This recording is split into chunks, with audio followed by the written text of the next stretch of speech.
Finally ಈಗ ಒಂದಷ್ಟು ಜನ ನೋಡ್ತಾ ಇರ್ತಾರೆ, ನಿಮ್ಮ ಫಾಲೋವರ್ಸ್ ಇರ್ತಾರೆ, ನಿಮ್ ಕಡೆಯಿಂದ ಸಹಾಯ ತಗೊಂಡಿರುವಂತವ್ರು ಇರ್ತಾರೆ. ಗೋಲ್ಡ್ ಸುರೇಶ್ ಅವ್ರು ಅಂದ್ರೆ ಇಷ್ಟಪಟ್ಟು ನೋಡುವಂತವ್ರು ಇರ್ತಾರೆ. ಅವ್ರಿಗೆಲ್ರಿಗೂ ಗೋಲ್ಡ್ ಸುರೇಶ್ ಅವ್ರು ಏನ್ ಹೇಳ್ತೀರಾ ಅಂತ ಕರ್ನಾಟಕದ ಜನತೆಗೆ? ಸರ್ ಇಷ್ಟು ದಿನ ನನಗೆ ಹೇಗೆ ಸಪೋರ್ಟ್ ಮಾಡ್ಕೊಂಬಂದ್ರಿ. ಈ ಇನ್ಸಿಡೆಂಟ್ ಆದಾಗಿಂದ ಸುಮಾರು ದೊಡ್ಡ ದೊಡ್ಡ ವ್ಯಕ್ತಿಗಳೆಲ್ಲ ಕಾಲ್ ಮಾಡಿದ್ದಾರೆ, ಸುಮಾರು ಜನ ಸ್ನೇಹಿತರುಗಳು ಕಾಲ್ ಮಾಡಿದ್ದಾರೆ, ನನ್ನ ಸೋಷಿಯಲ್ ಮೀಡಿಯಾದಲ್ಲಿ ನನ್ನ ಫಾಲೋವರ್ಸ್ಗಳು ಎಲ್ಲರೂ ಮೆಸೇಜ್ ಮಾಡಿದ್ದಾರೆ. ಅಣ್ಣ ನೀವು ಯಾವುದಕ್ಕೂ ಕುಗ್ಗಬೇಡಿ, ನಾವು ನಿಮ್ ಜೊತೆಗಿದ್ದೀವಿ, ನೀವು ಆರಾಮಾಗಿರಿ ಸಾಕು. ಸರ್ ಅವ್ರಿಗೆಲ್ರಿಗೂ ಗೊತ್ತು ನಾನು ಏನು ಅಂತ. ಸರ್ ಯಾವುದೋ ಒಬ್ಬ ವ್ಯಕ್ತಿ ಬಂದ್ಬಿಟ್ಟು ನೀನು ಕೆಟ್ಟವನು ಅಂತ ತೋರಿಸಿದ ತಕ್ಷಣ ನಾನು ಅಪರಾಧಿ ಆಗಲ್ಲ ಸರ್, ಮತ್ತೆ ನಾನು ಕುಗ್ಸೋಕ್ಕಾಗಲ್ಲ ಸರ್. ಯಾವ್ಯಾವುದೋ ಮೀಡಿಯಾದಲ್ಲಿ ಆ ಥರ ಸುದ್ದಿ ಅಂತೆ, ಈ ಥರ ಸುದ್ದಿ ಅಂತೆ, ಅದು ಹಂಗಂತೆ, ಇದು ಹಿಂಗಂತೆ. ಸರ್ ಅಂತೆ ಕಂತೆಗಳು ಅಷ್ಟೇ ಸರ್.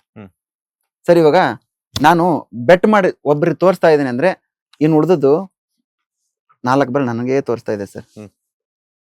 ಫಸ್ಟ್ ನಾನು ಸರ್ ಇದನ್ನ ನೋಡ್ಕೋಬೇಕು ಸರ್. ಸರ್ ಜನಗಳಿಗೆ ಇತ್ತೀಚಿನ ದಿನಗಳಲ್ಲಿ ಮೀಡಿಯಾದ ಮೇಲೆ ಇರುವಂಥ ನಂಬಿಕೆನೇ ಹೋಗ್ಬಿಟ್ಟಿದೆ ಸರ್. ಮೀಡಿಯಾಗಳು ಅದನ್ನು ಮಾಡಲಿ ಸರ್. ಯಾಕಂದ್ರೆ ನೀವು ಮಾಡ್ತಾರಂಥ ಪ್ರತಿಯೊಂದು ಫಾಲೋ ಮಾಡ್ತೀನಿ ನಾನು. ನೋಡ್ತಾ ಇರೋಂಥ ನ್ಯೂಸ್ಗಳಾಗಲಿ, ಕೊಡ್ತಾ ಇರುವಂಥ ಸುದ್ದಿಗಳಾಗಲಿ, ಅವಾಗ ನಮ್ಗೆ ಅನ್ಸುತ್ತೆ ಈ ಥರದ ಮೀಡಿಯಾಗಳು ಯಾಕೆ ಆನ್ ಸ್ಕ್ರೀನ್ ದೊಡ್ಡದಾಗಿ ಮಾಡಲ್ಲ, ಇವರು ಯಾಕೆ ಈ ಥರ ಬರಲ್ಲ, ಇವ್ರು ಏನೂ ಮಾಡದೇ ಇರೋಂಥ ಇಂಥವೆಲ್ಲ ಮೀಡಿಯಾಗಳು ಇಷ್ಟು ಮಟ್ಟಕ್ಕೆ ದೊಡ್ಡದಾಗಿ ಹೋಗಿ ಕೂತ್ಬಿಟ್ಟವ್ರೆ. ಅವಾಗ ಅನ್ಸುತ್ತೆ ಸರ್ ಅವರೆಲ್ಲ ಹಿಡ್ಕೊಂಡು ಮಾಡೋ ಅಂಥವ್ರು ಸರ್. ಬಕೆಟ್ ಇಟ್ಕೊಂಡ್ ಮಾಡುವಂತ ಅಷ್ಟೇ ಸರ್. ಸರ್ ಬಕೆಟ್ ನಾನು ಒಬ್ರು ಬಕೆಟ್ ಇಟ್ಟರೆ ನಾನು ಬೆಳಿತೀನಿ ಸರ್, ಇನ್ನೊಬ್ರು ಬಕೆಟ್ ಇಟ್ಟರೆ ಅವರು ಬೆಳಿತಾರೆ ಸರ್. ಮನುಷ್ಯ ಯಾವತ್ತು ಬಕೆಟ್ ಹಿಡಿಯೋದು ಬಿಡ್ತಾನೆ ಸರ್, ಅವತ್ತು ಒಳ್ಳೆ ಹೆಸರು ಮಾಡ್ತಾನೆ ಸರ್.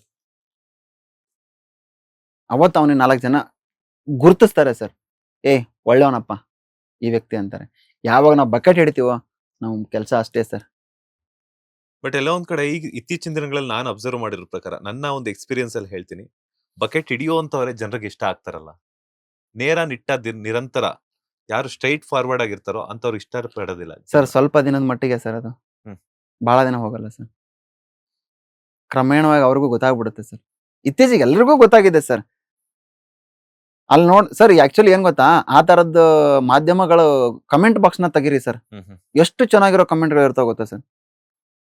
ನಿಜವಾಗ್ಲೂ ಹೇಳ್ತೀನಿ ಸರ್, ಅವ್ರು ಏನಾದ್ರು ಕಮೆಂಟ್ ಮಾಡ್ಬಿಟ್ರೆ ಅವ್ರದ್ದು ತಗೊಂಡು ಅವ್ರಿಗೆ ಹೊಡ್ಕೊಬೇಕು, ಅಷ್ಟು ಚೆನ್ನಾಗಿ ಕಮೆಂಟ್ಗಳು ಇರ್ತವೆ. ಅದು ಅವ್ರ ಕಣ್ಣಿಗೆ ಕಾಣಿಸೋದೇ ಇಲ್ಲ.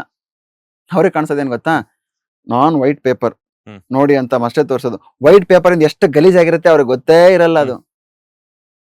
ಆ ಕೆಲಸ ಮಾಡಿ ಯಾಕೆ ಅದನ್ನ ಮಾಡ್ತಾ ಇಲ್ಲ ನೀವು? ವೈಟ್ ಪೇಪರ್ ಬಿಡಿ, ನಿಮ್ಮಿಂದ ಆಗಿರೋ ಗಲೀಜ್ನ ತೋರಿಸಿ ಜನಗಳಿಗೆ. ಅದನ್ನ ತೋರ್ಸಲ್ಲ, ಯಾರು ಕೂಡ ತೋರ್ಸಲ್ಲ ಸರ್. ಜೀವನದಲ್ಲಿ ತಲೆ ಹೊಡೆಯೋದು, ಬಕೆಟ್ ಹಿಡಿಯೋ ಕೆಲಸ ನಾನು ಮಾಡಿಲ್ಲ ಸರ್, ಮುಂದೆನೂ ಮಾಡಲ್ಲ ಸರ್. ಅದ್ ಮಾಡದೇ ಇರೋದಕ್ಕೇನೆ ನೀವು ಇವತ್ತು ಇಲ್ಲಿ ಕೂತಿರುವಂತದ್ದು. Thank you so much. ತುಂಬಾ ಅರ್ಥಪೂರ್ಣವಾದಂತಹ ಮಾತುಗಳನ್ನ ತಿಳಿಸ್ಕೊಟ್ರಿ. ನೀವು ಅನ್ಕೊಂಡಿರುವಂತಹ ಕನಸೆಲ್ಲ ನನ್ಸಾಗ್ಲಿ ಅಂಡ್ ನಿಮ್ಮ ಕಷ್ಟಕ್ಕೆ ಆದಷ್ಟು ಹೆಚ್ಚಿನದಾಗಿ ಪ್ರತಿಫಲ ಸಿಗ್ಲಿ ಅನ್ನೋದೇ ನಮ್ಮ ಬಾಸ್ ಟಿವಿ ವೀಕ್ಷಕರ ಹಾಗೆ ನಮ್ಮ ಬಾಸ್ ಟಿವಿ ತಂಡದ ಕಡೆಯಿಂದ ಒಂದು ಬೆಸ್ಟ್ ವಿಶಸ್ ಅಂತ ಹೇಳ್ತೀನಿ ಸರ್. ನಿಮಗೂ ಕೂಡ, ನಿಮ್ಮ ಬಾಸ್ ಟಿವಿ ಕೂಡ ನಾನು ಹೇಳ್ತೇನೆ ಸರ್, ಇಂಥ ಚಾನಲ್ಗಳು ದೊಡ್ಡದಾಗಿ ಬೆಳಿಲಿ, ಇಂಥವ್ರಿಗೆ ಸಪೋರ್ಟ್ ಮಾಡೋಣ ನಾವುಗಳೆಲ್ಲ.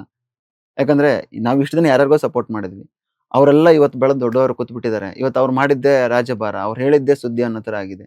ನಿಮ್ಮಂಥವ್ರನ್ನ ಬೆಳೆಸ್ಬೇಕು. ನೀವುಗಳು ಏನು ಕೊಡ್ತೀರ ಆ ಸುದ್ದಿಗಳು ಜನಗಳಿಗೆ ಹೋಗಿ ತಲುಪಬೇಕು.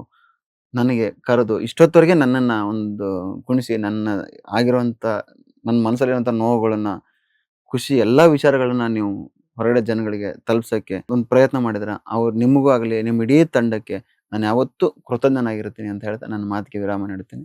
ನಮಸ್ಕಾರ. Thank you so much sir. ಒಳ್ಳೆದಾಗ್ಲಿ.